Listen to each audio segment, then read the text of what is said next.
O'zbek tili grammatikasi. Fonetika tilshunoslik bo'limi. Nutq tovushlari.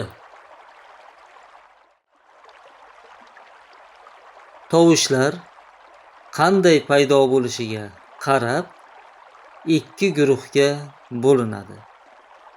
Birinchisi nutq tovushlari, ikkinchisi tabiiy tovushlar. Nutq tovushlari.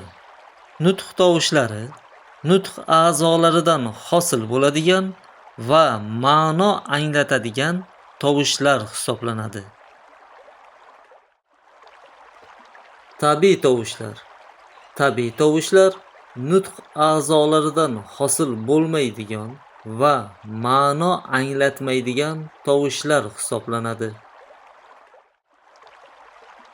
Fonetika tilshunoslik bo'limining maqsadi faqat nutq tovushlarini o'rganish hisoblanadi. Nutq tovushlari deb nimaga aytiladi? Og'zaki nutqning eng kichik, boshqa mayda bo'laklarga bo'linmaydigan va ma'no anglatadigan qismiga nutq tovushlari deyiladi. Nutq tovushlari ma'lum bir nutq a'zolari yordamida paydo bo'ladi. Nutq a'zolari. Nutq tovushlarini hosil qiluvchi nutq a'zolari quyidagilar hisoblanadi.